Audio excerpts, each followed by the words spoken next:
Vamos agradecer a Deus, ao Mestre Jesus, aos mentores amigos que nos assistem, todos os trabalhadores da Casa de Sebastião Marte e aqueles irmãos que vêm muito carinhosamente compor conosco para também aprender como nós nestes momentos.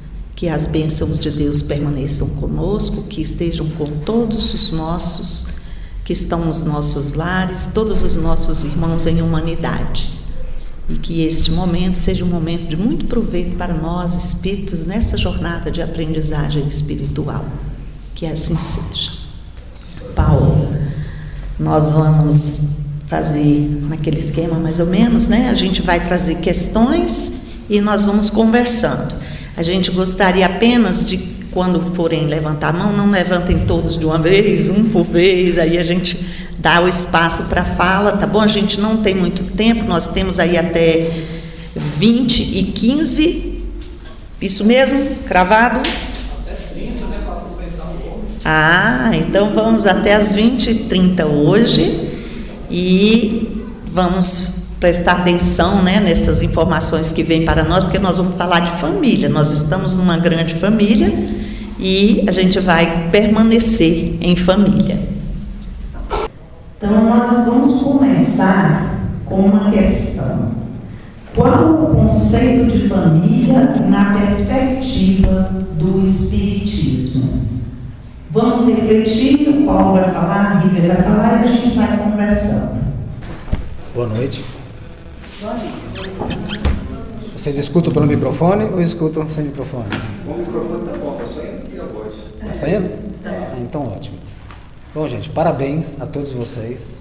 66 anos, né? Espero um dia chegar lá, nessa idade, né?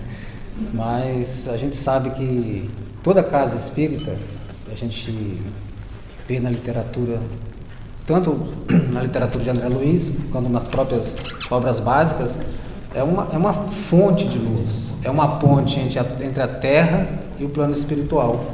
E funcionam como um farol na escuridão.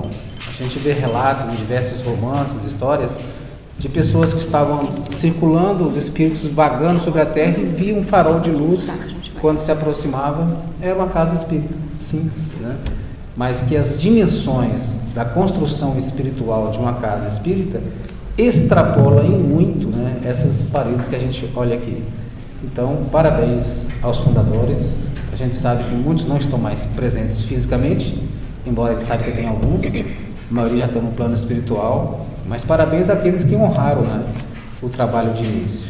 Aqui em Brasília, gente, foi muito difícil instituir casa espírita. As casas eram derrubadas, tinham preconceito, tinham a resistência das pessoas, né? Nas escolas, as pessoas que diziam espírita eram apontadas. Eu lembro que na escola, quando eu falava que era espírita, as pessoas ficavam tudo meio distante. Então hoje ser espírita é bem mais fácil e ter uma casa que nos dá acesso a isso é muito bom. Bom por quê? Porque em outros países, onde já se tem também quase todos uma casa espírita, não tem essa abundância que nós temos aqui. Normalmente não existe uma estrutura física, são salas alugadas por um período, não se pode fazer o trabalho que se faz assim a mancheias no Brasil, como sopa, evangelização, porque tem todas umas questões legais, que são países geralmente de outras formas de constituição legal, então é mais estudo e divulgação da doutrina. E pouquíssimos livros, embora haja um trabalho muito forte do Conselho Espírita Internacional, da FEB, em traduzir as nossas obras de Chico, de Divaldo, toda essa literatura espírita, né, que vem a complementar, então tem poucas. E aí nós temos muitos livros, muitos centros, muitas pessoas e nenhuma restrição de trabalhar na casa espírita. Então aqui a gente vive assim uma fartura muito grande nesse aspecto, né? E por isso o Brasil, né, coração do mundo, pátria do Evangelho. Em relação à pergunta, né, sobre o conceito de família na perspectiva espírita, a gente traz um conceito que Kardec, lá no Evangelho segundo o Espiritismo, deixa bem claro para todos nós, que tem duas espécies de família. As pelos laços consanguíneos, que são grupos que se encontram na Terra, reencarnam, né, vinculados pelo sangue, e à medida que vão vivendo, vão se fortalecendo e vão estreitando os laços. Quem nasce nessa família nem sempre é família espiritual, ou seja, que é um outro tipo de família. São pessoas que nós temos afinidades, pessoas que a gente reencontra e é como se fosse irmão, é como se fosse alguém muito próximo, muito querido e não tem nenhuma conexão consanguínea. Então são almas que se estreitaram e construíram essa relação familiar pela afinidade. Então nós podemos dizer, como a Gel comentou aqui nós somos a família do Sebastião Marte, porque tem pessoas aqui que estão anos e anos labutando, trabalhando junto e já cria essa relação familiar por afinidade. Às vezes tem umas rusgas aqui, rusgas ali. Por quê? Porque nós somos individualidades com histórias de educação, de relacionamentos e até de convívio, né, familiar completamente diferente. E a gente se encontra aqui por afinidade de estudar, conhecer, praticar o que a doutrina nos ensina e a gente vai aqui, então, estabelecendo esses laços, esses vínculos. Da mesma forma, pode-se dizer que em Brasília, nós temos uma família em Brasília, né? Nós somos todos aqui, nos encontramos aqui, temos uma certa afinidade. Assim como no Brasil também temos uma família. Mas na perspectiva de Jesus, toda a humanidade é uma família. Nós somos a família humana. E daí a gente começar, de posse desse conhecimento que a doutrina espírita nos traz, a gente prestar atenção qual é o nosso papel agora. Se eu nasci como filho da minha família, eu tenho que ser um filho. Não importa se no passado eu fui inimigo, se eu fui pai, se eu fui irmão. Agora eu sou filho e tenho que executar da melhor forma possível o papel de filho. Se eu sou pai, se eu sou irmão, se eu sou esposa, se eu sou mãe, então que a gente se concentre nesse papel. Porque é muito comum, às vezes, a gente querer ser outro papel, né? Às vezes o filho quer ser pai da mãe, pai do pai. Às vezes a mãe se porta, o pai se porta como menino e tal, assim. Mas nós temos que entender que essa estrutura de agora, de família, ela foi muito trabalhada. Reunir esse grupo, pai, mãe, irmão, filho, tios, primos, levou um tempo muito grande. Na espiritualidade, isso às vezes exige até centenas de anos para que esse grupo possa se encontrar aqui e vir nessa formação atual. Então, nosso grande papel hoje é assumir o papel que nós temos na família e exercitá-los da melhor forma possível. Então, esse é o tipo, são os tipos de família, né? A consanguínea, a espiritual e as dimensões dela vão crescendo à medida que nós vamos amadurecendo. Daí que as reencarnações vai promovendo isso. Hoje eu acho que família é só meu pai e meus irmãos. Mas à medida que eu vou aprendendo a viver em sociedade, eu vou entendendo que a minha casa espírita, meu grupo de trabalho, eu vou entendendo que as pessoas do meu bairro, minha vizinhança, que a minha cidade, até eu vou nascer tantas vezes até entender que somos todos na Terra uma única e grande família. Então é esse, Gel, assim, os conceitos, né, que a gente trabalha na perspectiva espírita sobre família. E aí eu abro a palavra aqui para a Rívia, para você e para a plateia também, se quiser tirar alguma dúvida.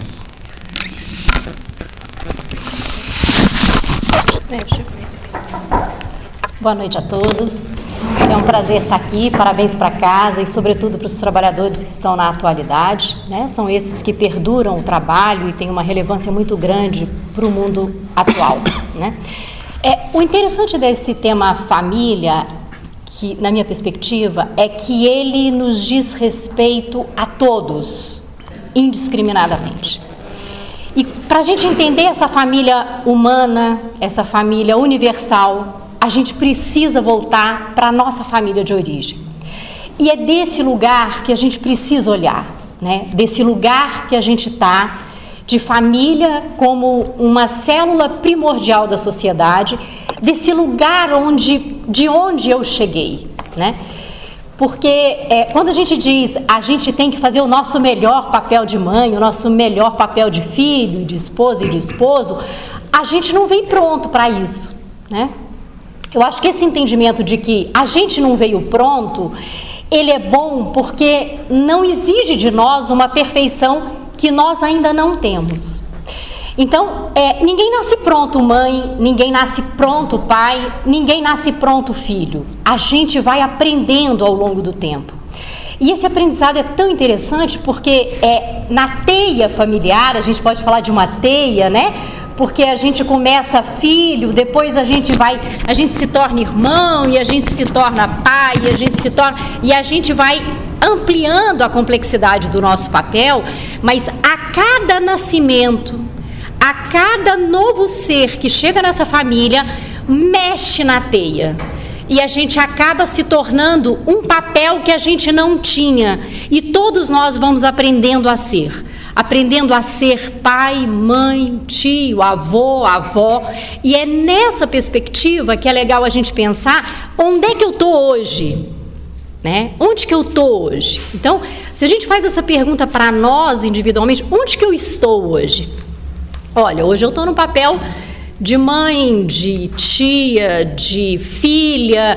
E qual é o papel no qual eu me concentro mais? Porque vai ter isso, né, gente? Vai haver épocas na vida da gente que a gente vai se concentrar no papel de mãe, no papel de filho, no papel, né? E é nesse lugar que a gente vai exercitando o que é que a gente vai fazendo e como a gente vai fazendo. E o Espiritismo fala de coisas, de sentimentos ou de indicadores para que a gente se torne bom naquele lugar que a gente está. Primeiro, o amor, né? O amor é aquele sentimento por excelência, sofisticado, que a gente não sabe ainda exercitar na sua íntegra, mas que a gente vai aprendendo a fazer, a esse dar sem esperar retorno. O outro é a questão do respeito, né? O respeito que a gente deve ao outro e que o outro deve a nós. Então, vários desses indicativos, né, que a doutrina espírita vai nos trazendo, que são relevantes para que a gente possa exercer com sabedoria aquele papel que a gente cumpre na atualidade, né? São esses... a gente está, essa fala, tanto do Paulo como a da Lívia, elas são muito pertinentes. Por quê? Porque nós estamos falando aqui da questão do conceito de família na perspectiva da doutrina espírita. Então, família, na doutrina espírita, é toda a família universal.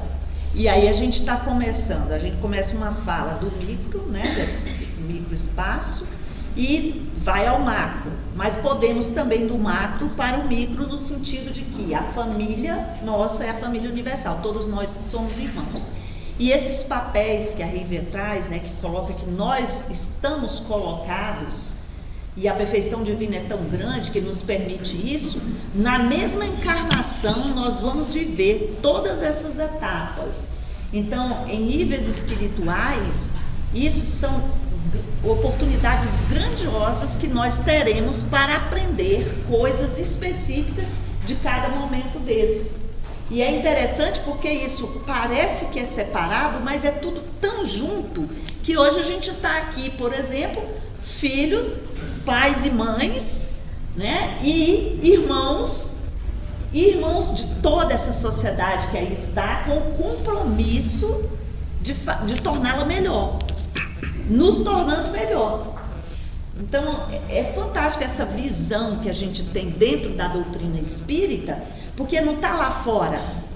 A questão está toda junta e misturada, como são os nossos papéis durante a encarnação. E a gente precisa ter essa sutileza na nossa sociedade. Nós precisamos ensinar isso dentro das nossas casas, nas nossas casas espíritas, nos nossos lares, nos núcleos nos quais nós convivemos, porque o idoso que está lá no Maria Madalena, ele é nosso irmão, ele precisa ser acolhido. Mas a criança também que está lá no larzinho Chico Xavier, também são nossos irmãos e também precisam de acolhimento. E eles estão aqui todos nessa mesma comunidade. Então nós somos os irmãos mais próximos às vezes e que temos que integrar verdadeiramente esta família universal para benefício de cada um de nós individualmente e dessa coletividade. E isso vai fazer toda a diferença na questão da evolução nossa como espíritos num planeta de prova e expiação. Porque a proposta de Jesus quando vem aqui é o quê? Nos ensinar a amar. E aí a Rívia trouxe a fala, a gente ainda não sabe muito bem como é que é, mas nós temos um modelo. Então precisamos nos esforçar para atingir. E aí a gente vai para a segunda proposição que foi colocada aqui, já que ninguém se manifestou aí, a gente vai... Vai, Paulo. Paulo, gostei dos senhores, as senhoras e senhores, né? De repente, Paulo, fala, conversar um pouco, vocês estão sempre dentro desse debate, né, da questão da família, debatendo isso com mais profundidade.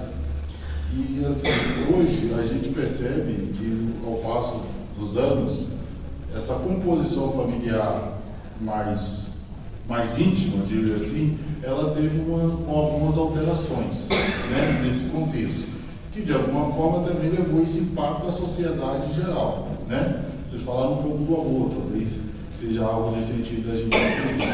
Mas a literatura espírita, os nossos amigos espirituais, há alguma fala nessa questão espiritual, desses conceitos de família mais íntima que foram alteradas através dos anos? É interessante a sintonia aqui, porque a questão é exatamente tudo a ver. Ó, na sociedade moderna, qual a família ideal e qual deve ser sua estrutura? Então, está bem dentro do assunto, ele ouviu direitinho o recado da espiritualidade e passou aqui. Vamos lá. Bem, e engraçado que, acho que foi ontem, numa reunião de trabalho, uma pessoa, sabendo que eu era espírita, me fez uma pergunta parecida também. Ele descobriu alguém da família com uma afetividade que queria morar com outra pessoa e ainda quer adotar uma criança, porque não pode ter filho. Aí perguntou, mas vem cá, isso não é do demônio, não? O que sua igreja, sua religião fala disso, né? Deus não condena isso, não? Pois é, na perspectiva espírita, gente, a nossa manifestação hoje, física aqui, é uma roupa que a gente está vestindo, nesse momento. E essa roupa, ao longo das reencarnações, a gente vai trocando. Então, não se apeguem a esse corpinho, é uma roupa. Daqui a pouco vai voltar para a terra, para o pó, vai virar pó, como está na Bíblia, né? Ao pó voltará, mas a nossa individualidade espiritual permanece. E qual é a melhor forma da gente nascer, homem ou mulher, né? Ou alguma outra opção? A melhor forma é aquela que vai atender a nossa maior necessidade nesse momento. Então poderá ser homem, isso não importa para o espírito, poderá ser mulher, ou poderá vir com uma certa distonia em relação ao corpo e ao espírito naquele momento, como ele está se sentindo. E isso é muito comum. E segundo o próprio Divaldo, né, falando das viciações que nós tivemos nessa área do sentimento, do sexo, muitos de nós trazemos muita perturbação. Segundo Gúbio, do livro O Mundo Maior, é uma perturbação que às vezes tem destruído mais lares que a bomba atômica. Perturbação nessa forma de conduzir isso, né? Então, nesse conceito, a gente ouve falar que, como espírito, qual é a família ideal para nós hoje? A ideal é aquela que nós temos, tá? Então, cada um está hoje na família, no lar, na composição mais necessária e urgente que nós precisamos para o nosso crescimento. A gente escuta, né? Ainda mais quando a gente era jovem, eu nasci na família errada. A minha família, eu sou estranho, não sou dessa família. Não, exatamente nós estamos nessa composição ideal. No livro, se não me engano, Ação e Reação, mostra a história de não vou falar os nomes, mas de um coordenador de um trabalho no plano espiritual. É um trabalho que socorre pessoas perturbadas no umbral. E ele estava lá já há mais de 50 anos coordenando aquele trabalho. E esse mentor dessa casa recebeu o André Luiz com um grupo, que o mentor desse grupo foi lá encontrar com essa pessoa para resgatar algumas almas. E eles, em algum momento, resgatam uma alma muito sofrida. E aí, na história, revela-se que aquela alma muito sofrida que eles iam reencarnar era, em muitos anos passados, esposa do coordenador daquele hospital no mundo espiritual. E o mentor do André Luiz era filho desse rapaz quando encontrou essa moça. Então era uma família abastada, de um pai rico, viúvo, com um filho jovem, muito abastado. Quando ele se encantou com essa moça, ele então forjou uma história para que ela fosse pega numa situação semelhante ao adultério, e o pai acabou adoecendo, a mulher acabou morrendo de depressão, e depois descobriram, na verdade, que o pai não adoeceu. O pai suicidou, tentou suicídio, porque tinha também envenenado a esposa e ela tinha morrido. Então ele ficou mais de 50 anos no plano espiritual, se reerguendo, se reestruturando, para que eles pudessem nascer de novo ele pai, a mãe amorosa, como sempre, mãe é mãe, né, gente? A mãe iria reencarnar de junto naquela composição para poder ajudar aquelas duas almas, tanto o filho como a esposa que foi assassinada, a reencarnar junto com o pai, e ele seria irmã de uma filha doente, de uma menina doente. Então, ou seja, eles estavam ali há anos trabalhando para encontrar aquela alma que estava no umbral ainda perturbada, carregada de mágoa, para trazê-la na condição de reencarnar. Iriam reencarnar cada um numa época, num tempo, para depois o casal encontrar, casar e ter 2 filhos, essa menina que foi abandonada e assassinada, esse pai que assassinou e esse jovem que foi arquiteto, né, de uma situação. Então, gente, ter a estrutura que nós temos hoje, todos nós, é um trabalho grandioso de engenharia social antes de aqui reencarnarmos. Então, a gente não pediu para nascer, a gente trabalhou, a gente conseguiu conquistar, a gente implorou, lutou, aprendeu muita coisa para vir para cá. Mas aí, como vários espíritos, né, eu sugiro renúncia, né, no caso da Alcione, que vai reencarnar, um espírito puro, que também reencarna na situação de reencarnação. Nas diversas obras de André Luiz, quando esses espíritos melhores e já mais crescidos vão reencarnar, o que eles pedem? Me deixe nascer numa situação de dor, de dificuldade, de luta, porque a facilidade aqui nos entorpece a visão. E a sensação do corpo nos desliga um pouco das coisas espirituais. Daí a dificuldade de nós mantermos aqui fiel ao trabalho do bem, à doutrina dos espíritos. Então, eles pedem sempre que a dificuldade nos molda, nos dá resistência. Olha o Chico, como ele nasceu, a história dele, o Divaldo. Vamos ver o governador do planeta, Jesus. Podia ter nascido em um berço de ouro, nascido em Roma, não. Todos eles pedem para nascer em situações de penúria e dificuldade, para quê? Para que a sensação do corpo e a dor do corpo não lhes atrapalhe a caminhada. E a maioria deles, os completistas, que a gente chama, espíritos muito evoluídos, que podem nascer com o melhor corpo possível, sempre pedem para nascer com alguma doença, com alguma dificuldade, para lembrar que isso aqui é passageiro. E aí, nesse contexto, como que eu vou nascer? Vai depender da minha situação. E qual era o lar ideal? O lar ideal é onde haja união de amor, de almas que têm resgates e precisam exercitar pelo amor esse resgate. Então, se tem uma afetividade ou não tem, se é pai, mãe, homem, mulher, isso não importa. Quando eu era menino, eu ouvia muito na evangelização e nos trabalhos que eu frequentava, se adotar criança era também certo segundo o Espiritismo. Aí você pensa, deixar uma criança abandonada e adotá-la, mesmo que não seja do meu corpo, estava certo? Então, esse era um grande debate na época. Hoje, o grande debate é, pode ter casal homoafetivo e, em vez de poder ter criança, adotar crianças? Lógico. São oportunidades fantásticas de espíritos que têm compromissos na área da afetividade, da sexualidade, na área da riqueza, na área da materialidade, que venham aqui, depois de uma grande engenharia, de um grande esforço, nascerem juntas para resgatarem pelo amor. E aí transformar os laços, muitas vezes de ódio, de dor, em laços de simpatia, de afeição. Porque com o esquecimento, todos nós nos dobramos de uma criança que está nascendo, nos dobramos aos cuidados, somos sensíveis à afetividade do amor, embora muitas vezes reajamos de forma diferenciada, né? Mas o grande desafio é esse, é a gente não olhar o semelhante pela vestimenta que está tendo, não vestimenta não só de roupa, mas pela vestimenta como corpo encarnado, mas sim como uma alma imortal, infinita, vivendo uma experiência necessária, onde o amor, como a Rívia comentou, é o instrumento principal de resgate, de salvação de nós, né, de nós todos. Vou complementar. Não, eu acho que é isso mesmo. Eu acho que nunca é o como, né? Mas não é o que, é o como, né? Não é um modelo ideal, não é um formato, porque quando a gente fala a família mudou, mas quais eram os parâmetros? Né? Os parâmetros eram nossos, dessa sociedade que vive num mundo de provas e expiações, que vem passando por um processo evolutivo muito grande. Então, esses padrões eram nossos. Porque quando a gente fala que somos espíritos eternos em evolução e que somos uma família universal, aí a gente pensa assim, mas então, cadê o contexto? Qual é o ideal que a gente tem? É de família universal. Então, se é de família universal, o que a gente pratica em qualquer modelo que seja universal. Então, são os princípios mesmo do amor, da fraternidade. Quando a gente conseguir, de fato, exercitar isso, derrubando os muros da nossa casa.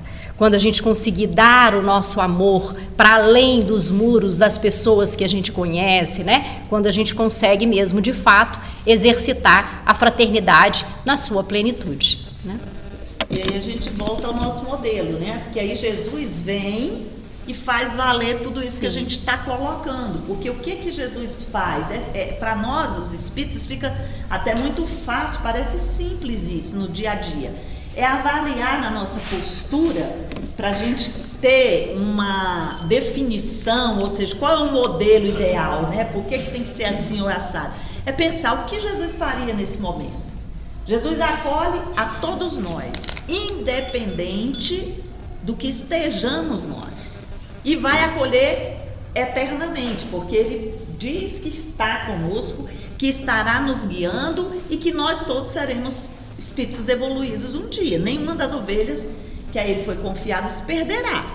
Então nós todos estamos na mesma condição.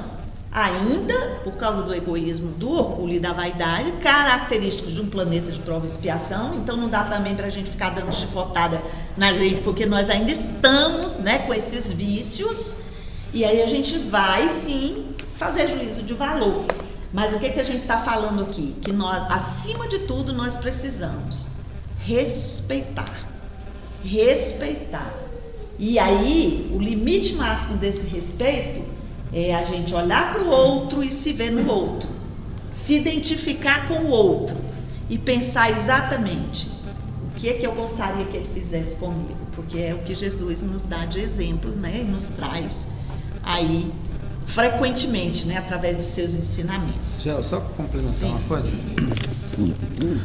Por que as pessoas nascem às vezes nessa condição, né, de uma experiência diferenciada?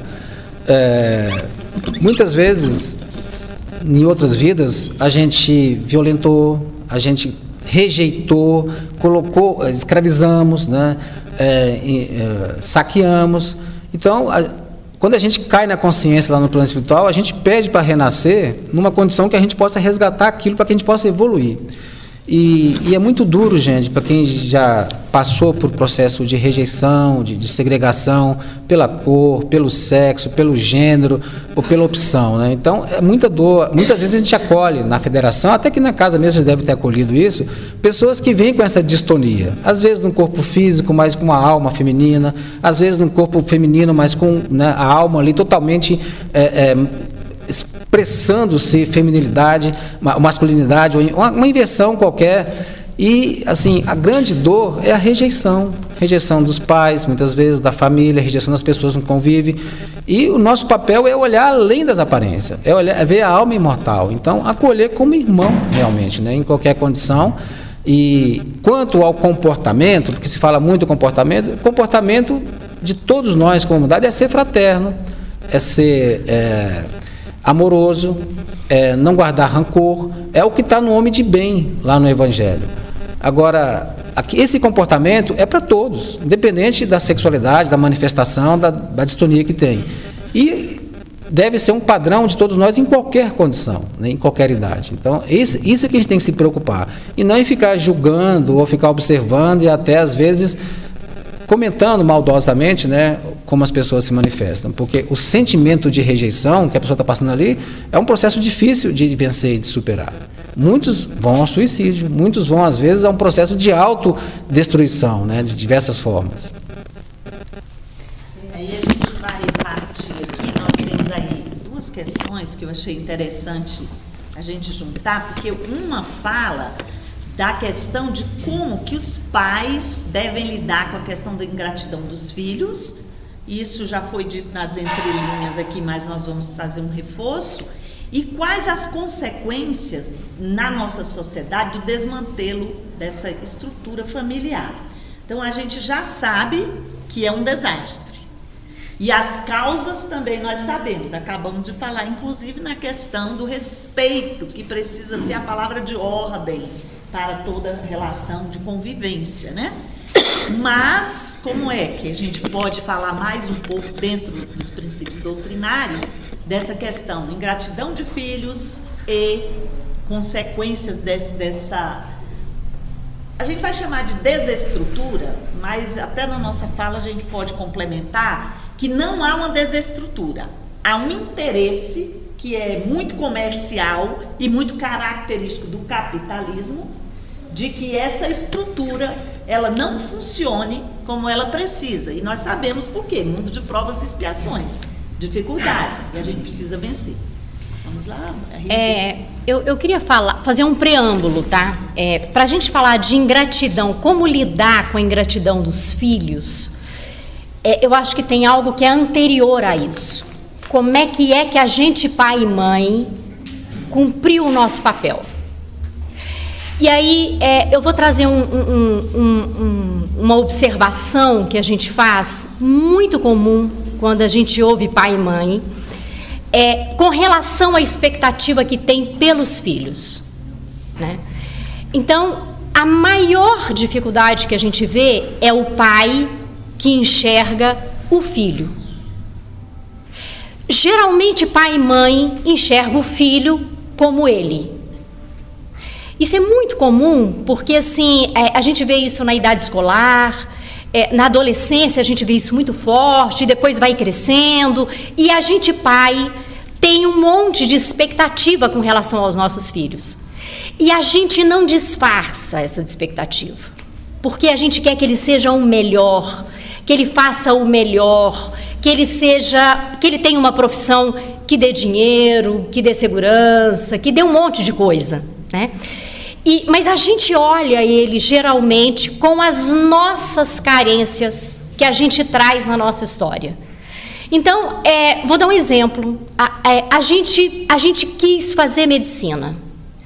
A gente não conseguiu, porque a gente teve outras coisas, teve outras demandas, mas o nosso filho, a gente olha para ele e qualquer indício, a gente fala, ele vai ser médico, ele tem tudo para ser médico. Mas não é um médico genuíno, porque a gente observou genuinamente um comportamento. É porque a gente olha para ele como se fosse um espelho nosso. Estou dando um exemplo da profissão, mas isso se dá nos mais variadas formas. Então, eu acho que um grande desafio que nós pais temos hoje, em qualquer que seja a faixa etária do nosso filho, é olhar para o nosso filho. Sem a gente, tá? Olhar sem ser um espelho. Porque quando a gente consegue ser um pai atento, um pai observador, um pai que foi presente, genuinamente presente, é um pai que tem uma possibilidade de contribuir de forma relevante para que esse espírito imortal, no lugar do nosso filho hoje, possa cumprir o seu papel. Porque às vezes ele tem que ser um historiador e a gente quer que ele seja um médico. Às vezes ele vai ser um grande professor, mas a gente quer que ele seja um engenheiro. E essa inversão que a gente faz de olhar para o nosso filho, olhando para as nossas deficiências e as nossas lacunas, é muito complicado, porque a gente vê adultos que muitas vezes estão, em sua maioria, insatisfeitos onde estão, porque queriam ou quiseram cumprir uma expectativa de pai e mãe que não eram eles. Então, eu queria fazer esse preâmbulo porque a gente ouve muito isso, mas é muito mesmo, né? O pai que chega e diz assim, eu quero que o meu filho seja militar. Mas por que o senhor quer? Não, porque eu sou militar, minha esposa é militar e ele vai ter sucesso sendo militar. Aí você fala, mas será que ele quer ser militar? Não, a gente já sabe que isso dá certo. Aí você percebe que o pai não olhou para o filho ainda, porque o filho às vezes tem outras expectativas. E quando você conversa com esse filho sem o pai e mãe, ele fala assim, olha, meu pai quer mesmo que eu seja militar, mas eu queria fazer arte. Meu pai é engenheiro, minha mãe é médica. Eles têm expectativa de que eu faça medicina ou engenharia, mas eu quero fazer letras, eu quero dar aula. E aí, gente, é uma frustração tão grande para esse pai, quando esse filho não cumpre uma expectativa que ele tem, seja na profissão, seja no casamento, seja nas relações, seja em uma série de lugares. E esse é um exercício não só da gente, pai e mãe, é um exercício de todos nós nessa família universal, de olhar o outro como o outro, e não o espelho que a gente faz da gente no outro. Então, só queria fazer esse preâmbulo, e aí o Paulo começa falando sobre a primeira parte da pergunta, que é sobre a ingratidão. Como lidar com a ingratidão desse filho que cresceu, foi embora, não quer saber da gente, como é que lida com isso? E aí, gente, a Rívia fala disso porque ela tem mais de 20 anos que ela trabalha psicopedagogia, atende pais, atende jovens, então tem uma certa experiência. Assim como a Gel também, a nossa diretora na Federação da Área da Família, é uma área nova no movimento espírita nacional e está trabalhando esse processo em todas as instituições para nos olharmos e trabalharmos e nos tratarmos como família, né, em todos os aspectos. E aí, em cima dessa perspectiva, muitas vezes o que a gente chama de ingratidão é frustração, porque a gente queria direcionar o filho para esse lado. Tem um amigo em comum nosso aqui que uma vez a mãe dele tinha expectativa que ele casasse, né, fosse formado, acho que no ITA, ele se formou no ITA, e casasse com a mulher e tivesse filhos. E aí, perto de casar, já com a noiva, ele pegou e falou: mãe, preciso falar uma coisa para a senhora, eu sou homoafetivo. E aí a mãe, também muito inspirada com muita sabedoria: meu filho, eu já sabia disso. Embora alimentasse a expectativa, a gente já sabia. E aí acolheu, aceitou, e ele tocou a vida, continuou um grande profissional. Quem olha para ele não fala que ele é homoafetivo, porque tem uma postura muito bruta, assim, bem viril. Mas ele assumiu, e a mãe deu todo o apoio, acolheu, e não teve frustração, não teve ingratidão. E de todos os filhos que ela tem, a maioria simplesmente sumiu no mundo, e ele é o único que ainda acolhe, cuida, né, e está ali presente com os pais, com a mãe especialmente. Então, muitas vezes a ingratidão pode ser que a gente criou o filho achando que era tesouro direto, né, que em algum tempo eu vou investir, daqui a pouco tem retorno.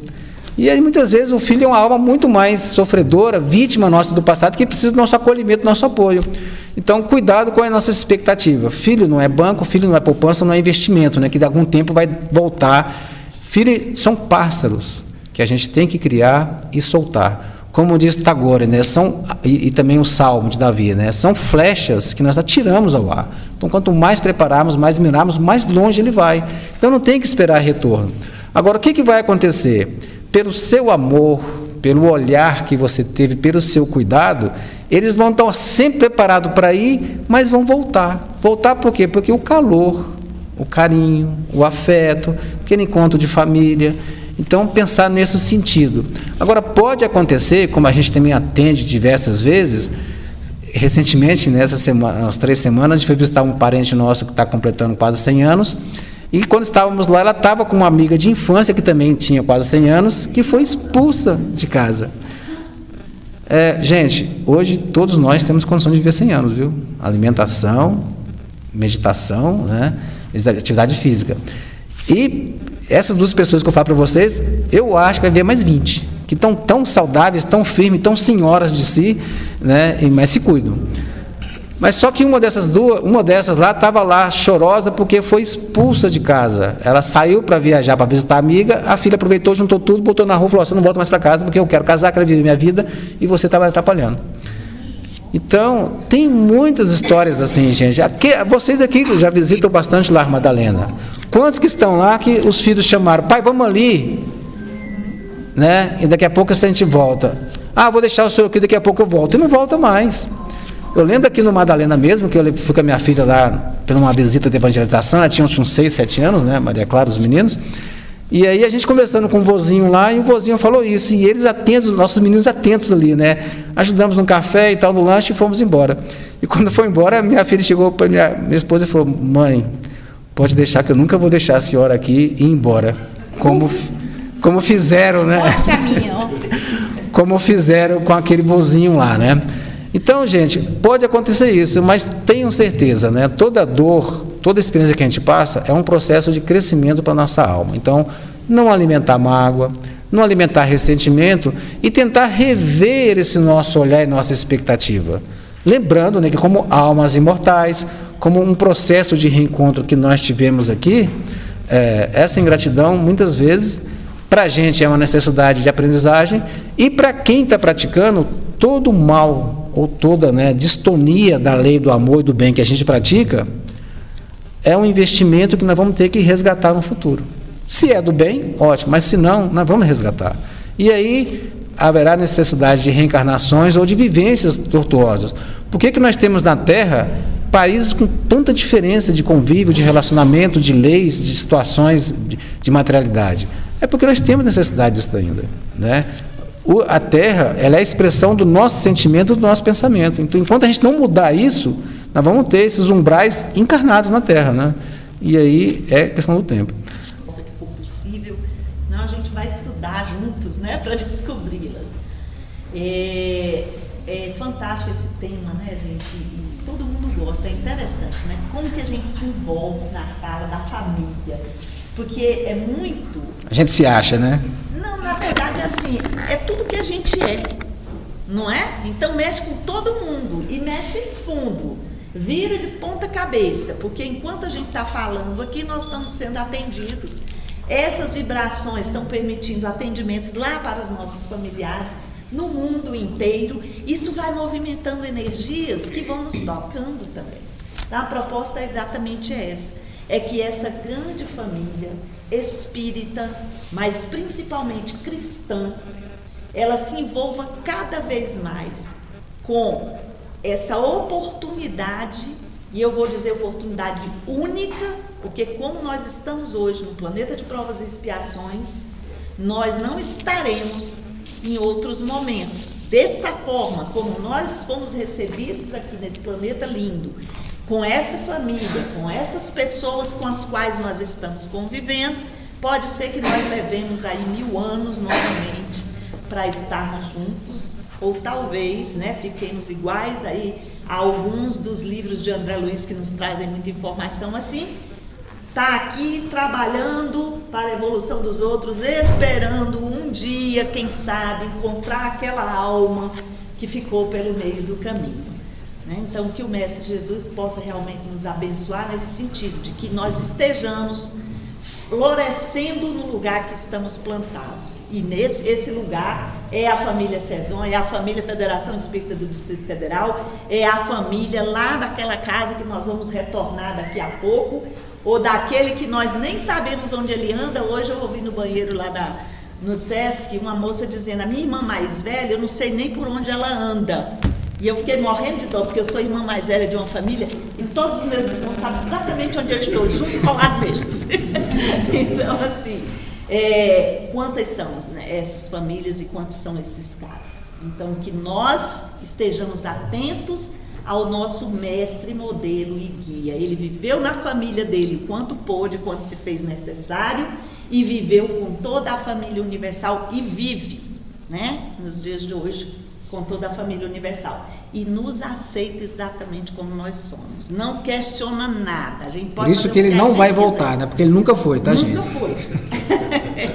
Tem que lembrar disso, né? Então nós estamos agradecendo. Paulo, você desliga.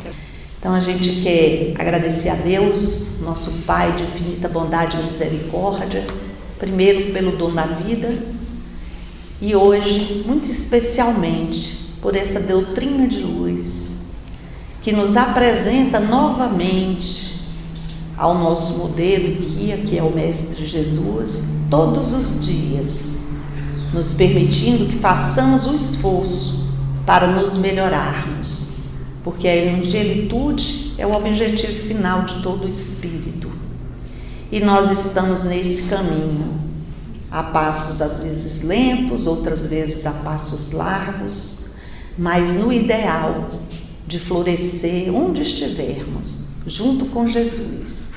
Que as bênçãos do Mestre Jesus continuem conosco no retorno aos nossos lares, onde quer que nós estejamos durante a semana, em todos os lugares que nós vibrarmos com o coração cheio de amor, e que esse amor da grande família universal possa perpassar nos nossos corações, nos unindo aos nossos irmãos, inclusive aqueles que estão longe de nós, que nós nem sabemos que eles existem, mas que estão definitivamente vinculados, estamos todos, pela grande família universal e com o Mestre Jesus. Que assim seja. Graças a Deus.